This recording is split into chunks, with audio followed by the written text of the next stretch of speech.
ಕರಾವಳಿ ಭಾಗದಲ್ಲಿ ಭಾರಿ ಮಳೆಯಾಗ್ತಾ ಇದೆ. ಇದರ ಪರಿಣಾಮ ನದಿಗಳ ಹರಿವು ಕೂಡ ಹೆಚ್ಚಳವಾಗಿದೆ. ನದಿಗಳಲ್ಲಿ ಹರಿವು ಹೆಚ್ಚಳ ಆಗಿದೆ. ಹಲವೆಡೆ ಪ್ರವಾಹದ ಭೀತಿ ಉಂಟಾಗಿದೆ.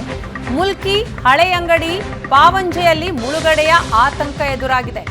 ಮುಲ್ಕಿ ಭಾಗದಲ್ಲಿ ತುಂಬಿ ಹರಿತಾ ಇದೆ ನಂದಿನಿ ಹಾಗೂ ಶಾಂಭವಿ ನದಿಗಳ ಹರಿವು ಹೆಚ್ಚಳ ಆಗಿರುವಂತಹ ಹಿನ್ನೆಲೆಯಲ್ಲಿ ಕೃಷಿ ಭೂಮಿ ಸೇರಿ ಹಲವು ಜನವಸತಿ ಪ್ರದೇಶಗಳಿಗೆ ಈಗ ಆತಂಕ ಉಂಟಾಗಿದೆ.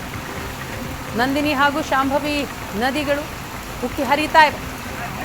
ಕೃಷಿ ಭೂಮಿ ಸೇರಿ ಹಲವು ಜನವಸತಿ ಪ್ರದೇಶಗಳಲ್ಲಿ ಈಗ ಆತಂಕ ಉಂಟಾಗಿದೆ. ಕರಾವಳಿ ಭಾಗದಲ್ಲಿ ಕಳೆದ ಒಂದು ವಾರದಿಂದಲೂ ಕೂಡ ಬಿಟ್ಟು ಬಿಡದೆ ಮಳೆ ಸುರಿತಾ ಇದೆ. ಪ್ರವಾಹದ ಸ್ಥಿತಿ ಉಂಟಾಗಿದೆ. ನದಿಗಳ ಹರಿವು ಕೂಡ ಹೆಚ್ಚಳವಾಗಿದೆ.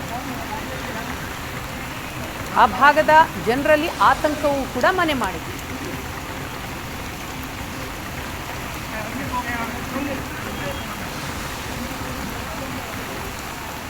ಕರಾವಳಿ ಭಾಗದಲ್ಲಿ ನಿರಂತರವಾಗಿ ಮಳೆ ಆಗ್ತಾ ಇದೆ. ಆ ಮಳೆಯ ಪ್ರಮಾಣ ಹೆಚ್ಚಿದಂತೆಲ್ಲ ಪ್ರಮುಖವಾಗಿ ಕರಾವಳಿಯ ಅನೇಕ ಜೀವನದಿಗಳಿರುವಂಥದ್ದು. ಆ ಜೀವನದಿಗಳಲ್ಲಿ ನೀರಿನ ಹರಿವು ಬಹಳಷ್ಟು ದೊಡ್ಡ ಪ್ರಮಾಣದಲ್ಲಿ ಹೆಚ್ಚುವಂಥದ್ದು.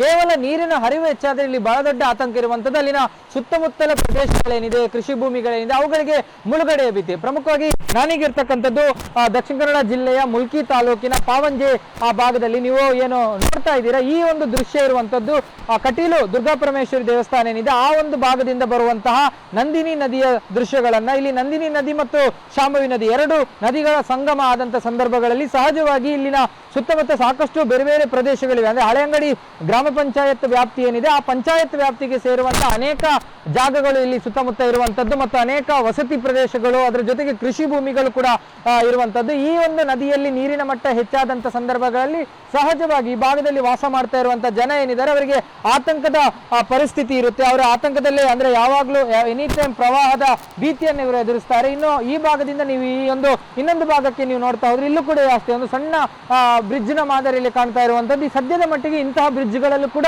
ಸಂಚಾರ ಬಹಳಷ್ಟು ಡೇಂಜರಸ್. ಬಹುತೇಕವಾಗಿ ಇನ್ನು ಕೆಲವೇ ಸ್ವಲ್ಪಷ್ಟೇ ಇಲ್ಲಿ ಹೆಚ್ಚು ನೀರಿನ ಪ್ರಮಾಣ ಹೆಚ್ಚಾದ್ರೆ ಆ ಒಂದು ಸೇತುವೆ ಕೂಡ ಮುಳುಗುವಂತಹ ಆತಂಕ ಇದೆ. ತುಂಬಾ ವರ್ಷಗಳ ಹಿಂದೆ ಈ ಭಾಗದಲ್ಲಿ ಇದೇ ರೀತಿಯಾಗಿ ಮಳೆ ಬಂದಂತ ಸಂದರ್ಭದಲ್ಲಿ ರಾಷ್ಟ್ರೀಯ ಹೆದ್ದಾರಿ 66 ಏನು ಹಾದು ಹೋಗುತ್ತೆ, ರಾಷ್ಟ್ರೀಯ ಹೆದ್ದಾರಿ 66ಕ್ಕೂ ಕೂಡ ಈ ನದಿಯ ನೀರು ಉಕ್ಕಿ ಬಂದಂತ ಪರಿಣಾಮ ಹೆದ್ದಾರಿಯಲ್ಲೂ ಕೂಡ ನೀರು ಬಂದಂತಹ ಒಂದು ಉದಾಹರಣೆಗಳಿತ್ತು, ಈ ಭಾಗದಲ್ಲಿ ನಡೆದಿತ್ತು. ಹಾಗಾಗಿ ಈ ಬಾರಿಯ ಮಳೆ ಕೂಡ ಮತ್ತೆ ಅಂತಹ ಒಂದು ಆತಂಕವನ್ನ ನೆನಪಿಸ್ತಾ ಇದೆ. ಸುತ್ತಮುತ್ತ ಪ್ರದೇಶಗಳಲ್ಲಿ ಆ ದೇವಸ್ಥಾನಗಳಾಗಿದ್ದ ಧಾರ್ಮಿಕ ಕೇಂದ್ರಗಳಾಗಿರ್ಬೋದು, ಅನೇಕರ ಮನೆಗಳಾಗಿರ್ಬೋದು, ನೀವು ತೋಟಗಳನ್ನು ಕೂಡ ಗಮನಿಸಬಹುದು. ದೇವಸ್ಥಾನದ ಕೆಳಭಾಗದಲ್ಲಿ ಒಂದು ತೆಂಗಿನ ತೋಟಗಳಿರುವಂತದ್ದು. ಹಾಗಾಗಿ ಈ ಮಳೆಯ ಪ್ರಮಾಣ ಹೆಚ್ಚಾದಾಗ ನೀರಿನ ಪ್ರಮಾಣ ಹರಿವು ಹೆಚ್ಚಾಗುತ್ತೆ. ಹರಿವು ಹೆಚ್ಚಾದಾಗ ಈ ರೀತಿಯಾಗಿ ಇಲ್ಲಿನ ಕೃಷಿ ಭೂಮಿಗಳಿಗೂ ಕೂಡ ಹಾನಿಯಾಗುವಂತ ಸಾಧ್ಯತೆಗಳು, ಸಂಭವಗಳು ಇರುವಂತದ್ದು. ಹಾಗಾಗಿ ಮಳೆ ಹೆಚ್ಚಾಗ್ತಾ ಇದೆ. ಈಗಾಗಲೇ ಜಿಲ್ಲಾಡಳಿತ ಪ್ರಮುಖವಾಗಿ ನದಿ ಪಾತ್ರಗಳಲ್ಲಿ ವಾಸ ಮಾಡ್ತಾ ಇರುವಂತವರು, ನದಿಯ ಬಹಳ ಹತ್ತಿರದ ಜಾಗಗಳಲ್ಲಿ ವಾಸ ಮಾಡ್ತಾ ಇರುವಂತವರು ತಮ್ಮ ವಾಸಸ್ಥಾನಗಳನ್ನು ಬದಲಿಸಬೇಕು ಮತ್ತು ನದಿಯ ಪಾತ್ರಗಳಲ್ಲಿ ಹೆಚ್ಚಾಗಿ ಇರಬಾರ್ದು ಅನ್ನುವಂತ ಒಂದು ಸೂಚನೆಯನ್ನು ಕೂಡ ಜಿಲ್ಲಾಧಿಕಾರಿಗಳು ಕೊಟ್ಟಿದ್ದಾರೆ. ಹಾಗಾಗಿ ಎಲ್ಲಾ ರೀತಿಯ ಸೂಚನೆಗಳನ್ನು ಕೂಡ ಆಯಾ ಪಂಚಾಯತ್ PDOಗಳ ಮೂಲಕ ಅವರಿಗೆ ರವಾನಿಸಲಾಗ್ತಾ ಇದೆ. ಅಂದ್ರೆ ಯಾವುದೇ ಕ್ಷಣದಲ್ಲಿ ಪ್ರವಾಹ ಪರಿಸ್ಥಿತಿಯನ್ನು ಎದುರಿಸೋದಕ್ಕೂ ಕೂಡ ಜಿಲ್ಲಾಡಳಿತ ಸನ್ನದ್ಧವಾಗಿರುವಂತದ್ದು. ಆದ್ರೂ ಕೂಡ ನದಿ ನೀರಿನ ಮಟ್ಟ ಯಾವುದೇ ಕ್ಷಣದಲ್ಲಿ ಹೆಚ್ಚಳ ಆಗಬಹುದು. ಬೇರೆ ಬೇರೆ ಭಾಗಗಳಿಂದ ಮಳೆ ಆಗ್ತಾ ಇರುವಂತಹ ಸಂದರ್ಭಗಳಲ್ಲಿ, ಮಳೆಯ ನೀರು ಹೆಚ್ಚಾದಂತಹ ಸಂದರ್ಭಗಳಲ್ಲಿ ನದಿಯ ನೀರಿನಲ್ಲೂ ಕೂಡ ಮಟ್ಟ ಏರಿಕೆ ಕಂಡು ಬರ್ತಾ ಇರುವಂತದ್ದು. ಕ್ಯಾಮರಾ ಪರ್ಸನ್ ಅಶೋಕ್ ಜೊತೆ ಭರತ್ರಾಜ್, ಏಷ್ಯಾನೆಟ್ ಸುವರ್ಣ ನ್ಯೂಸ್, ಮಂಗಳೂರು.